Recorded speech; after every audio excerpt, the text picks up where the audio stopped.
Are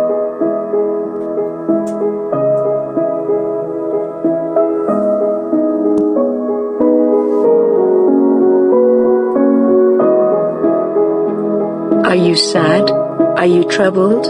Are you going through a difficult time in your life?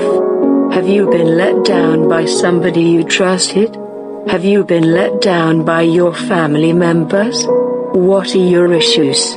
You can bring your story to Talk to NG channel and NG will shed some light on your story, and with the help of God and the advice from NG's viewers you will have a little relief. A problem shared is a problem half solved. God bless you. Hello everyone, good morning, good afternoon, good evening all over the world, wherever you are watching me from. You are on to Talk to NG channel, and today on my platform I've got a story I want to share with you guys, and I'm sure you're going to learn one or two things from the story. The story says, hello NG, I want to share my story with you because I believe it will help other women out there to be cautious of who they share their secrets with. I am in my 50s and was once married but got a divorce because it was a very bad marriage. My husband was not a good father to his children, neither was he a good husband to me. And my 16 years with him was full of regrets. How I wish I never married him and had children for him. After we divorced, I struggled so much to look after my children as he gave up his responsibilities of looking after them and went off with another woman.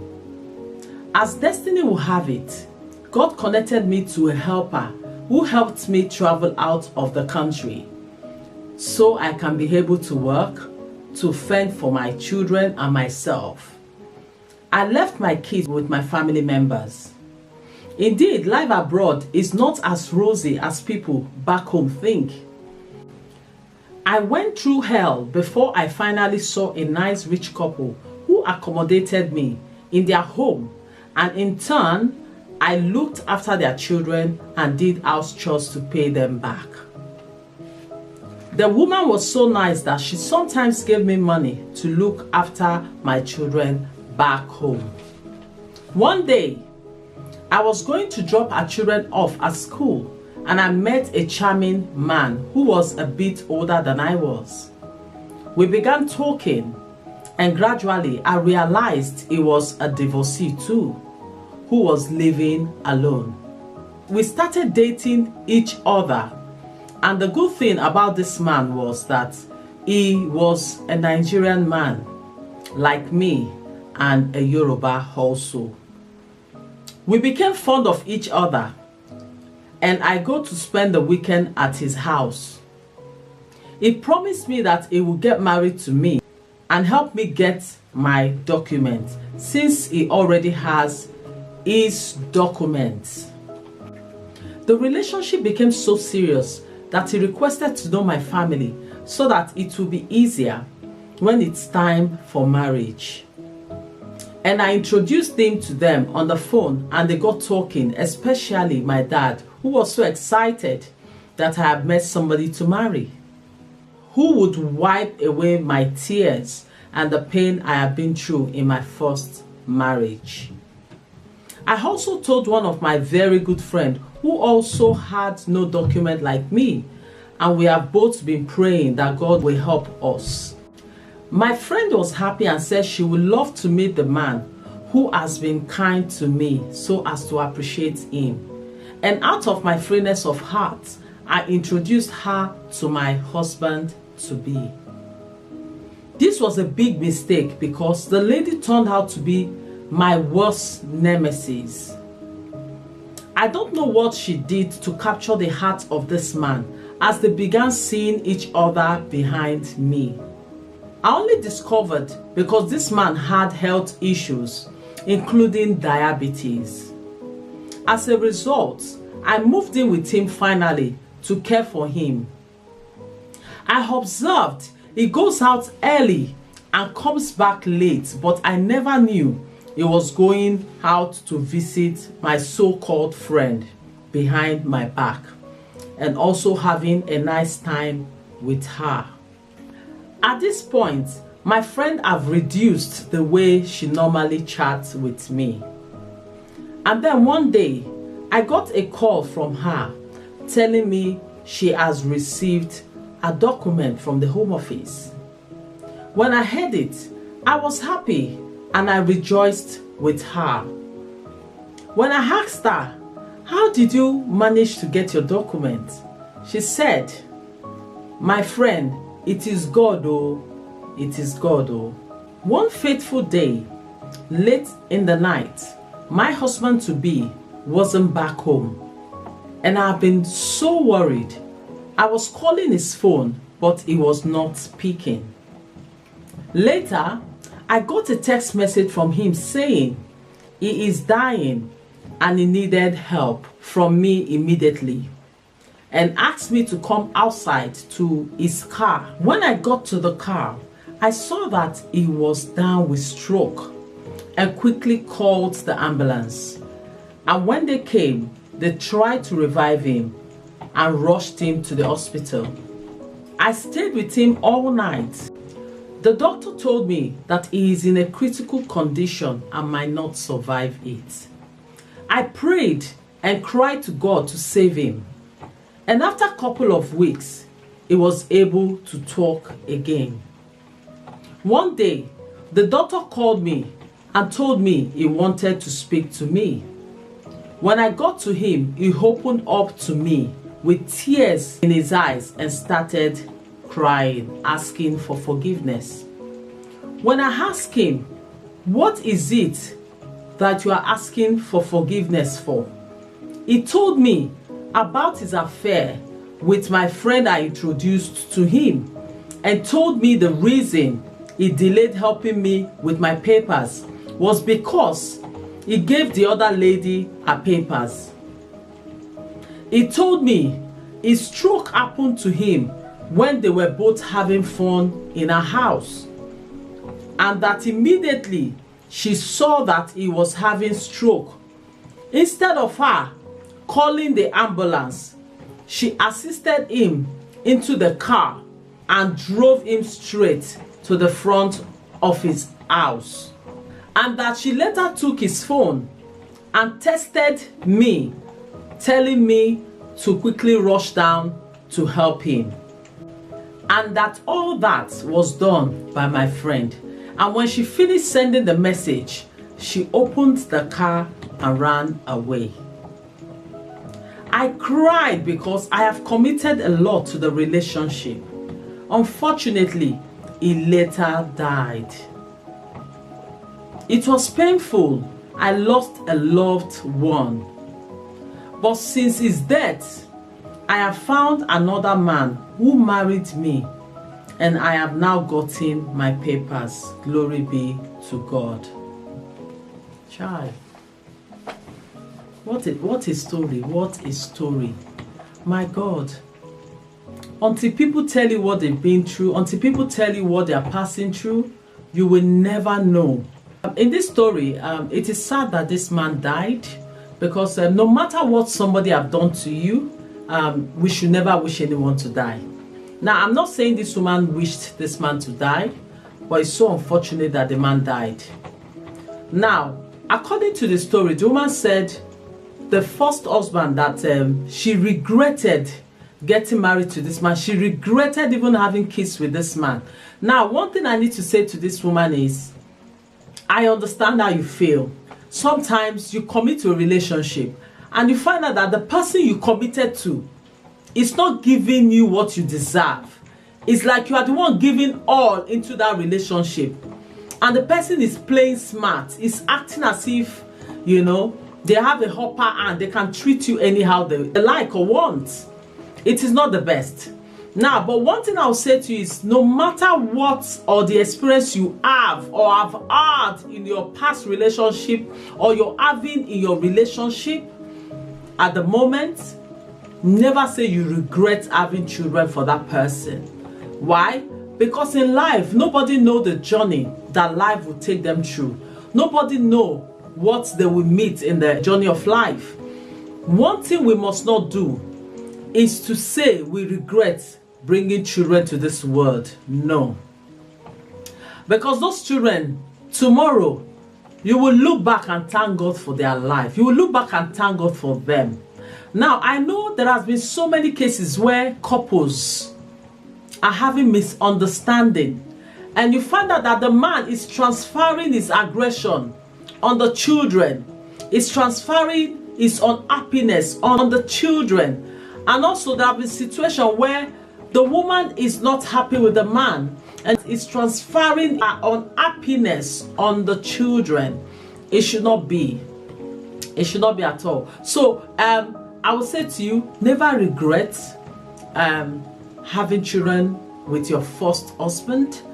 Never regret what you have experienced in life, because in everything we experience in our life is for us to learn a lesson, and that lesson will shape in you. Now, it is very important that when you want to bring somebody into your life, it's very important to know the kind of friend you're bringing into your life, into your world. I understand that in your situation, you found yourself in a country where you don't know anybody, and lucky for you, you found a very nice, rich couple that accommodated you. Fine. In turn, you helped them also in doing house chores and helping them with their kids, probably taking them to school. It was a good thing you did for them. But you know what? No matter the situation we find ourselves, it's very important. I know you were lonely, you needed somebody, a friend, somebody to talk to, somebody that will probably guide you on how things are done in that country. And the first person you probably met, became your friend.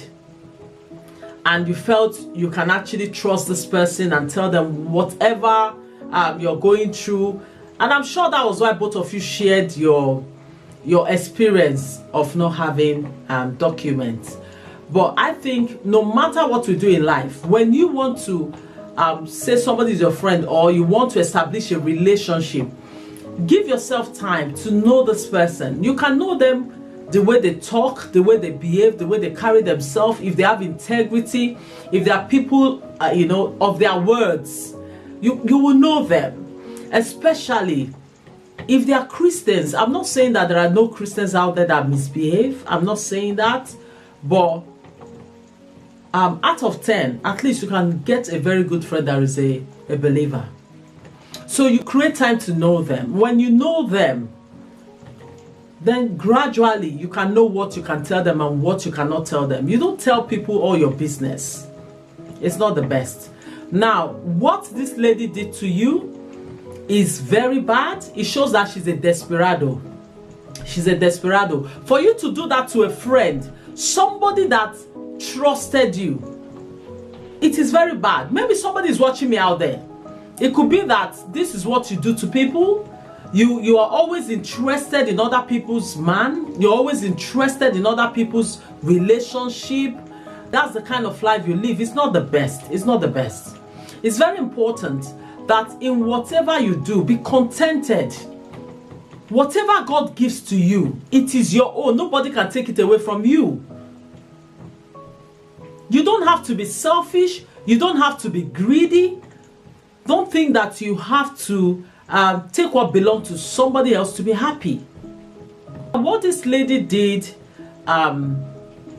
was really bad.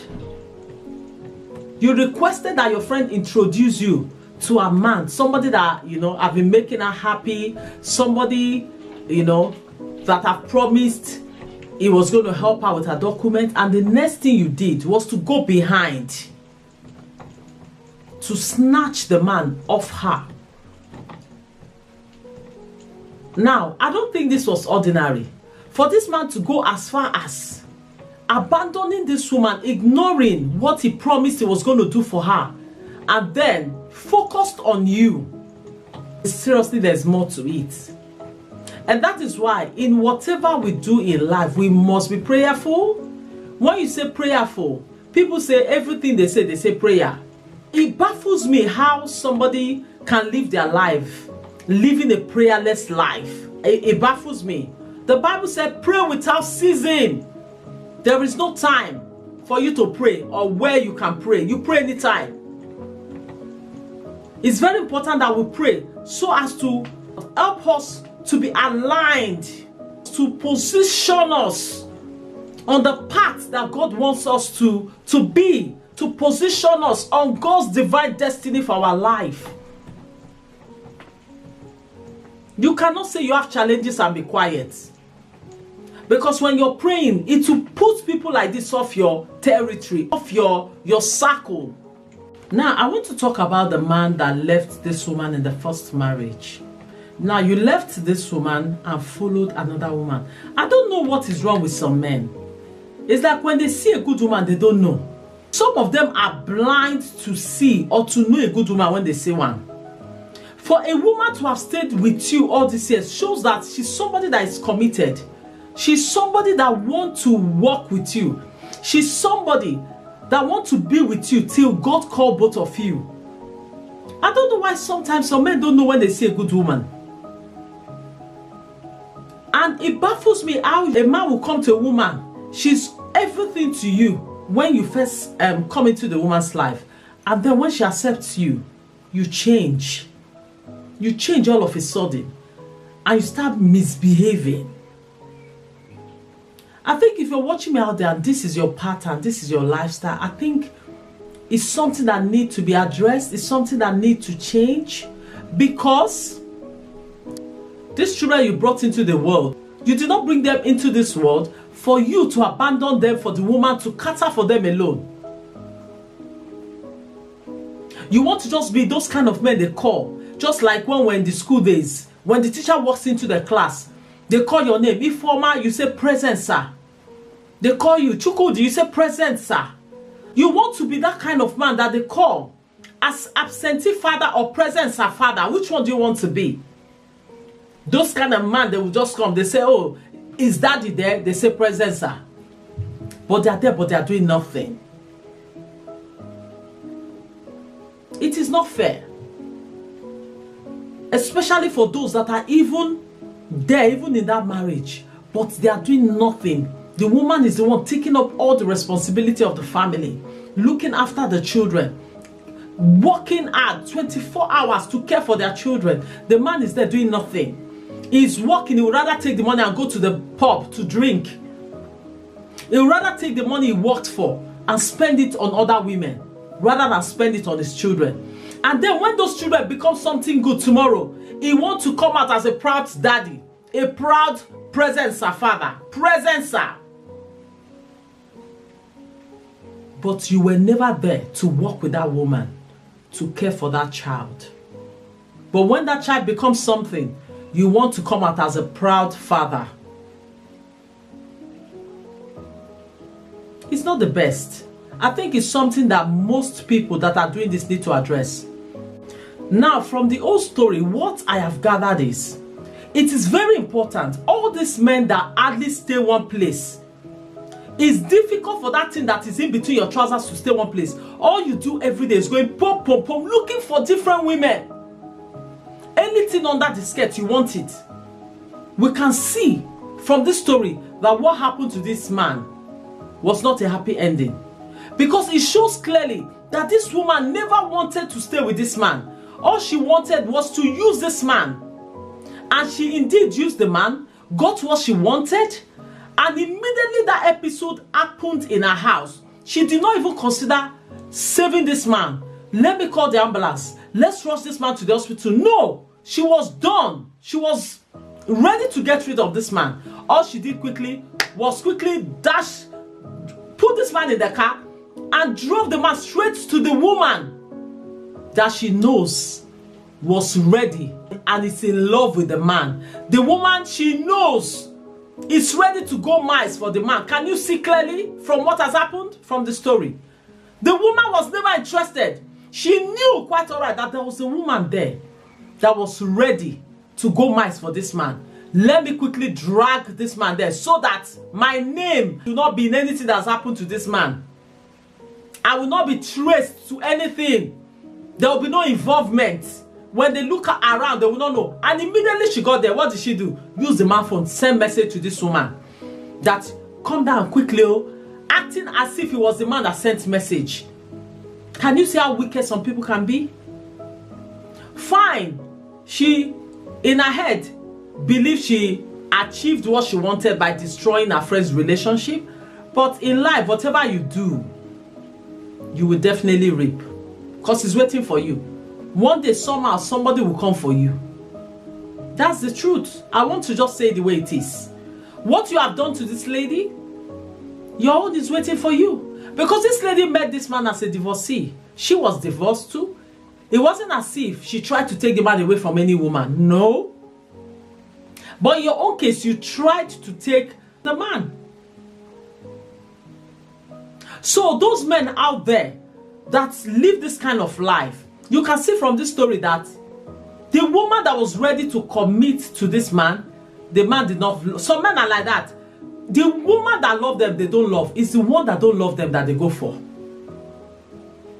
And most time you find out that when health issue come or there's a problem, that woman will abandon them because they know they only came to eat. Obiageli. Obiageli means somebody that just came to eat and go. They only came to do shopping and go. They did not come to commit to that relationship.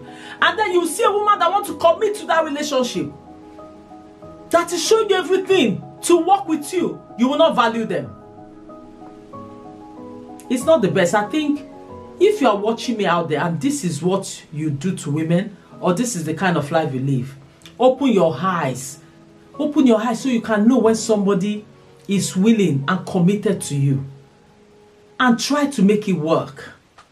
Now, I just want to thank God that in this story, that this woman even got to know what had transpired between the lady and the man before the man died. She wouldn't have known. If not for her prayer, she wouldn't have known.